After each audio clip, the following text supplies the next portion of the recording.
আপনি এই অবস্থায় দাঁড়িয়ে আপনি এখনকার নারীদের জন্য কি বলতে চান? ফাইন্যান্সিয়াল ইন্ডিপেন্ডেন্স, আর কিচ্ছু না। একটাই কথা, ফাইন্যান্সিয়াল ইন্ডিপেন্ডেন্স। জীবনে একটা সময় যাবে যে সময়টা আপনি খুব ভালোবেসে আবেগী হয়ে অনেক ভাববেন যে কিছুই না, ওই মানুষটা আমাকে সারা জীবন পাশে রাখবে বা আমাকে দেখবে। ওই মানুষটা তোমাকে তখনই পাশে রাখবে যখন তুমি ফাইন্যান্সিয়াল ইন্ডিপেন্ডেন্ট থাকবা। প্রত্যেকটা মেয়ের জন্য এটা আমার একদম একটা লাইন, ভাই নিজের টাকা নিজে ইনকাম করো। অনেকে আছে যে অনেক বড় লোককে বিয়ে করে একদম হাল ছেড়ে দেয়।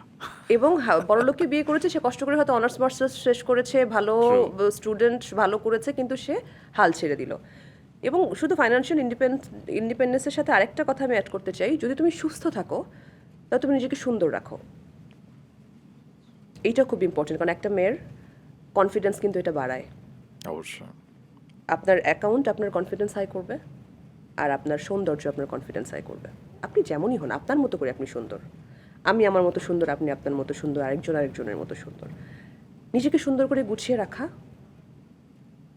একটা সৌন্দর্যের কি বলে ওটাকে, বলেন না, আমি তো ভাষা তো বুঝি না। সবার একটা দায়িত্ব আসলে নিজেকে এটা দায়িত্ব। ভালোবাসা, সেটা তো আমাদের পবিত্র কোরআনেও বলা বলা হয়েছে। হয়েছে।